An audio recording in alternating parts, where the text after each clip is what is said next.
Forced to work from home by your employer? Laid off or feeling depressed at home?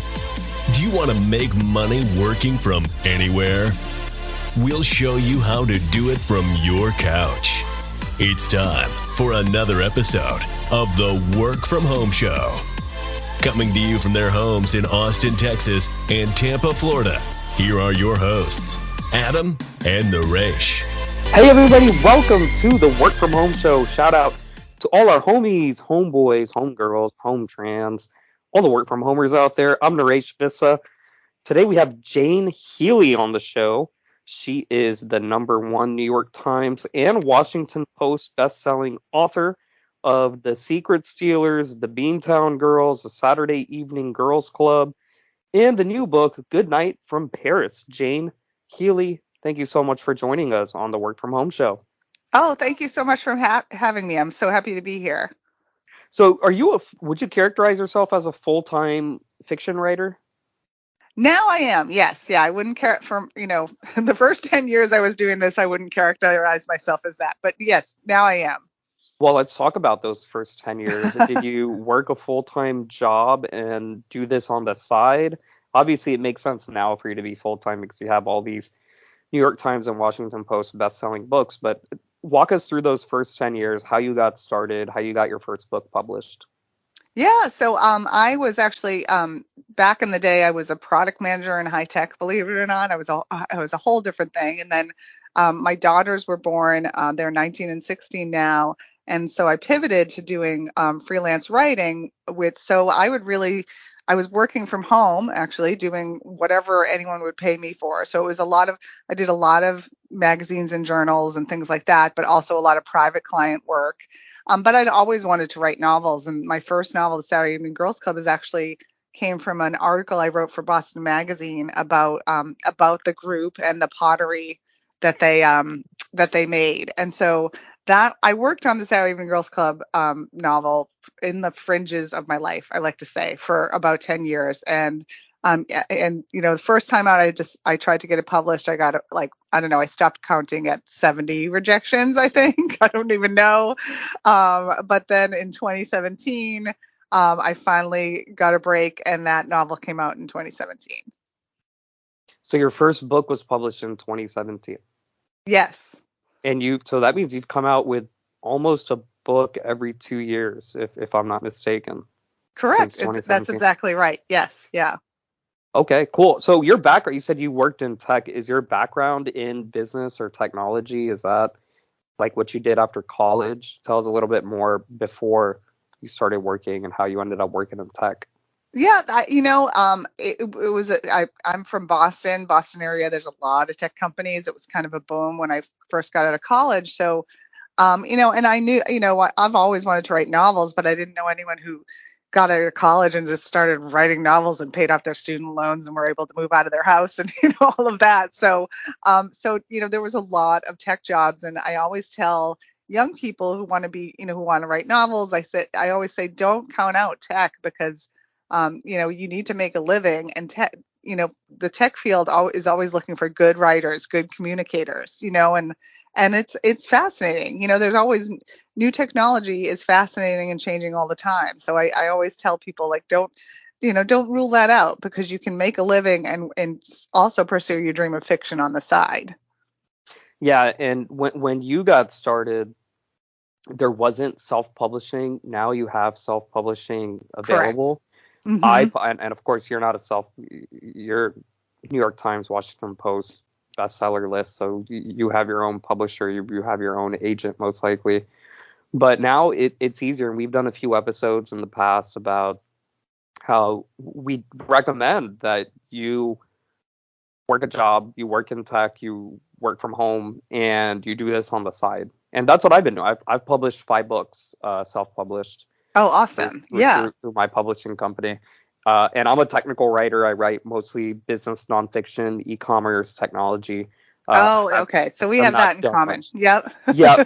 Not a whole lot of fiction, though. But I think the important takeaway is, like you said, there are a lot of aspiring authors out there, especially fiction authors. Yes. And if you think you're just going to quit your job and write a book, or graduate from school and write a book, our recommendation is work that product manager, work wherever, Yes. and write the book on the side. That's absolutely right. Yeah, work the fiction as a side hustle for a while. And I think you brought up an important point. We're in a really interesting time in publishing. There's many different pathways to success now with independent publishing, self-publishing, traditional publishing. And because I've had some friends who, for years tried to get an agent, tried to get published, tried to get that publishing deal. And a couple of them have broken out. One of them is a romance writer, and she decided to self-publish. And she put 3 books out and had a very strategic marketing plan along with it, social media, and she's crushing it. She's crushing it as a self-published romance author, and I'm so thrilled for her. So that there's more than one path to success in publishing now, and it's evolving all the time. So the important question that many people are wondering, and people who do want to go the traditional route, because it's very hard to go the traditional route, how did you get that first deal? Did you just submit manuscripts to publishers, or did you meet an agent somewhere? Yeah, so my path, again, there's a lot of different paths. I was, the first time out with those 70 rejections I mentioned, those were all from agents. I think the traditional route you usually think of, like, you get the agent first, then the agent shops your book to publishers, and hopefully you get a publishing deal out of that. So that didn't happen for me. I wrote another manuscript that will never see the light of day, and then I took the Saturday Evening Girls Club out like a year later and was like, you know what, I'm just going to give this one more try. And I started putting my agent list together. But at the time, there was this contest, this Kindle First contest, and it's no longer. It was only up for like a year, but basically it was like a crowdsourced publishing contest where you'd submit your manuscript to this website. It was run by Amazon, and people would vote for it, whether they thought it deserved to be published or not. But I knew that I put it up there because I knew that agents and editors were also checking out that contest for projects. And I actually said, when I put it up there the night before, I said, I'm really just doing this because I want Danielle Marshall from Lake Union Publishing to see it on there and offer me a publishing deal. And my husband was like, and I would just laugh. We're like, yeah, sure. Like, that's a pipe dream. And so I put it up on Kindle First, and 30 days later, I found out that I won. Now, there was multiple winners on that contest.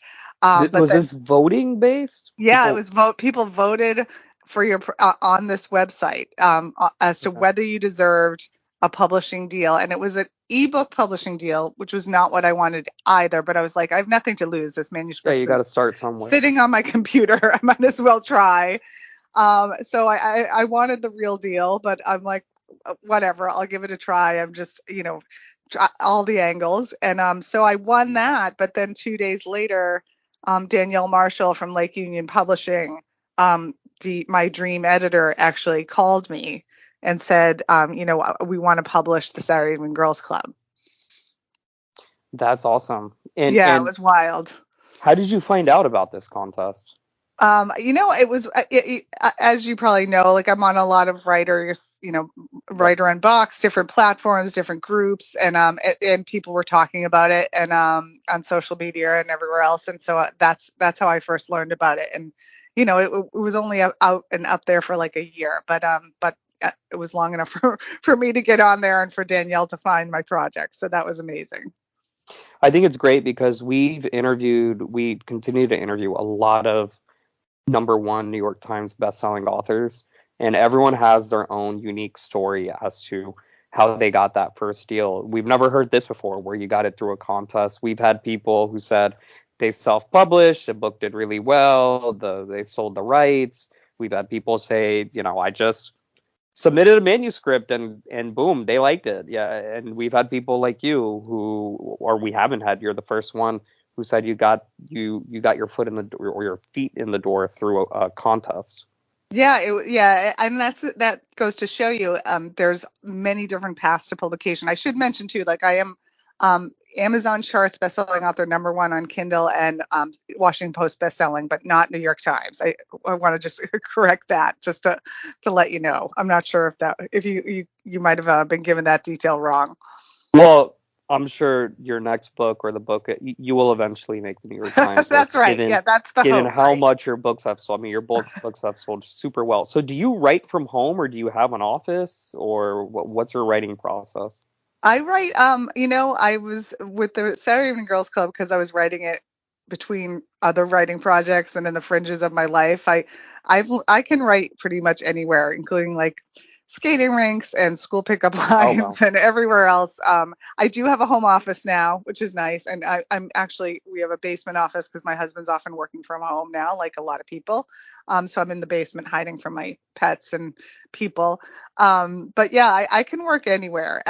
Sometimes getting the first draft down is the hardest for me. I think it's the hardest for a lot of people. And I find it's better if I leave the house and I put my headphones on and I go somewhere where I don't have to be interrupted by laundry and other things. So the first draft, I often have to like go somewhere quiet. And just like the focus and the concentration is better when I'm not at home. So, when you're at the skating rinks, pickup lines, are you writing on your phone, or are you actually taking a laptop with you and like writing Oh in the yeah, car? yeah. Usually a laptop. Although, sometimes, especially now, if I'm like working on a new project, I mean, I will sometimes like dictate into my phone more than type because I mean, I feel like my fingers aren't small enough for that. So, Yeah. so yeah, I'll sometimes dictate into my phone. Just so I won't forget, frankly, like later on, if I'm walking or running or in the car or wherever. That's pretty impressive because I do a lot of writing on my phone, but to do it at random places like pickup lines and skating rinks, especially fiction, where like nonfiction, I feel you can go back, reference, verify. If you forget something, it's easy. But fiction, you just have to write whatever in the moment. You have to write in the moment, what Yes. which makes it a lot harder because if you're in a pickup line and then you get interrupted by somebody who you're picking up, and then it's like Right. that thought is kind of gone. Yeah, exactly. It's not easy, but that's exactly why like I said, sometimes I'm dictating, sometimes I'm, whatever works, right, to get the story down. So are you planning to write more books, maybe one every 2 years moving forward? Is that the long-term plan? That is the long-term plan. Frankly, with the amount of research historical fiction requires, I don't think I could do it faster than that. I'm really in awe of writers who can. Some writers can crank out a book a year. That's not how I work. I mean, just coming up with an idea that I think is compelling and fresh and new and lesser known history, whatever it is, that takes time, and then research to see if there's enough there. I like to use history and research as a jumping off point for stories. So yeah, the process, it takes me longer than some people, but it works for me. So that's my plan, is hopefully every other year. I think once every 2 years is more than enough. And from a marketing perspective, I just think if you're coming out with so much with one a year, every book is going to essentially cannibalize the previous book. Whereas if you come out, once every 2 years, once every 3 years, you can really focus on that book that comes out, promote only that. That's just how I feel from a market. I think it's overkill because we have interviewed authors who come out with one book a year, even two books a year, and Yes. and you just lose track. When I read their titles, they're like, oh no, that was my book from 6 months ago. I just came out with one last week, and it's like, oh, okay. And then they'll promote their next book that's coming out in like 3 months after that. And it's like this is overkill. Why don't we just stick to one book?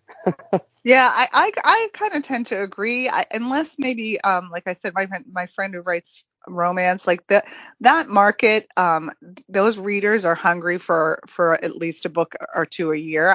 But yeah, for anything else, like I feel like this is enough, and I don't want people to get sick of me, frankly. Like, I don't want to be on your show next month talking about another book, So yeah, I agree with you. I think the pace of this feels right to me.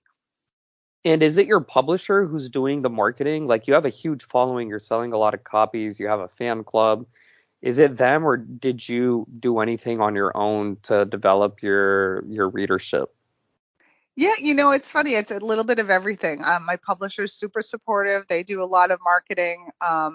But I also have a publicist that I decided to, invest in myself. I do a lot of social media, but I've tried to balance that. I've pulled back a little bit from that, frankly, because I think the most important thing is the work, is doing is writing quality books, and if you spend too much time on social media, you don't have enough time for writing. But yeah, I mean, I think the hustle in publishing and is real, and I've really been blessed with I have some really wonderful readers who have become friends over the past 6 years, and that's been terrific. I also have a lot of really supportive libraries in the New England area, so I'm doing a lot of talks at different libraries and bookstores, some really great independent bookstores. So that's been really fun too, and they've been super supportive. So I'm really blessed in that way. Jane Healey, thank you so much for joining us on the Work From Home show. Check out her books on Amazon, Barnes and Noble, wherever books are sold. She is a #1 Washington Post best-selling author of The Secret Stealers, The Beantown Girls, The Saturday Evening Girls Club, and her new book, which is on the stands right now, Goodnight from Paris. The website is janehealey.com. Healey is spelled Healey. janehealey.com. Jane Healey, any final thoughts you'd like to share with our listeners or anything else you want to promote? No, thank you so much. This has been a great conversation. I feel like, I didn't realize your background was as a writer as well. So it's always fun to talk to other writers about process and where you're at with all of that. So this was a great conversation. Thank you. No, thank you, Jane. It's been a pleasure. To all our listeners, check us out at workfromhomeshow.com. That's www.workfromhomeshow.com. If you have any questions for us or comments, email us hello@workfromhomeshow.com. That's hello@workfromhomeshow.com. Follow us on social media. We're on Twitter. We're on Facebook. Leave us a review on whatever podcasting platform you use, iTunes, TuneIn, Stitcher, etc. And until next week, keep on working from home.